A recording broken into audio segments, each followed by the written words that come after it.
દાહોદ જિલ્લાના સિંગવડ તાલુકાના સુડિયા ગામના ગ્રામજનોએ સિંગવડ મામલતદારને આવેદન આપવામાં આવ્યું, જેમાં સુડિયા ગામે સરકારી અનાજની દુકાન કોકિલાબેન જસવંતભાઈ બારિયાના નામે ચાલે છે।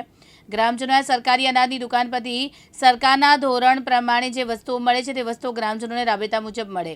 સરકાર દ્વારા રેશન કાર્ડ ધારકોને કમ્પ્યુટરમાં બાયોમેટ્રિક ફિંગર પણ કાયદેસર લેવામાં આવે અને આધાર કેવાયસીની પણ રેશન કાર્ડમાં ફરજિયાત કરવાનું હોય, જેને ધ્યાનમાં લઈને સરકાર દ્વારા અનાજના જથ્થા પ્રમાણે વિતરણ કરવામાં આવે અને સરકારના નિયમ પ્રમાણે રેશન કાર્ડમાં સભ્યોના નામ હોય તે જ પ્રમાણે અનાજના જથ્થાની ફાળવણી પણ કરવામાં આવે અને ગ્રામજનોને દર મહિને રાબેતા મુજબ અનાજ મળે। પરંતુ થોડા દિવસ અગાઉ સુડિયા ગામના બાબુભાઈ નિસરતા દ્વારા મામલતદારને આવેદન આપવામાં આવ્યું, જેમાં બાબુભાઈ નિસરતાએ જણાવ્યું કે ગ્રામજનોને પૂરતા પ્રમાણમાં અનાજ મળતું નથી તેવા આક્ષેપ સાથે સિંગવડ મામલતદારને આવેદન આપવામાં આવ્યું છે।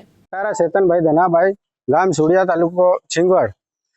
હવે આમાં એવું છે કે આ લોકોએ સામેવાળાએ ફરિયાદ કરી કે રેશન કાર્ડમાં અનાજ ઓછું હાલે છે, આ રીતની ફરિયાદ કરી હતી। પણ રેશન કાર્ડમાં અનાજ ઓછું એના કારણથી મળે છે કે જે કેવાયસી નથી થયેલી। જ્યાં રેશન કાર્ડમાં 10 નામો હોય એમાંથી 5 નામો કેવાયસી હોય, 2 નામો કેવાયસી હોય, એ પ્રમાણે અનાજ મળતું હોય છે। તો આ લોકો સામે વિરોધ પાર્ટી કહે છે કે અનાજ પહેલા બહુ મળતું હતું, હવે ઓછું મળે છે। ઓછું મળવાનું કારણ આ છે કે આપણે રેશન કાર્ડોમાં કેવાયસી પૂરતી છે નથી, એની કાળજી લેતા નથી ને દુકાનદાર સામે વિરુદ્ધ ફરિયાદો નોંધાવે, ગમે તે વાંધો ઉઠાવે, એવી રીતે બધું કરવા નીકળી પડે છે, બરોબર છે। અને બીજું કે આ લોકો જે ખોટી રીતે આક્ષેપ લગાડીને એ લોકોને હેરાનગતિ કરે છે, એ લોકો સામે કાયદેસરની કાર્યવાહી કરે એવી હું વિનંતી કરું છું। અને આ ગ્રામજનો બી સાથે છે, ગ્રામજનો બી અનાજ મળે છે, કેવાયસી વગર નથી મળતું, એ જે આ લોકો હાજર છે, બરોબર। તો કેવાયસી કરાવી દેવી પડે। અને બીજું કે જે લોકો એ સામે જે લોકો વિરોધ કરે છે એ ખોટી રીતે વિરોધ કરે છે અને એવી વિરોધ થવી ના જોઈએ, એની કાળજી સાહેબ મામલતદાર સાહેબને બી વિનંતી છે, એ બી જાણ કરે અને એની કાર્યવાહી કરે એવી મારી વિનંતી।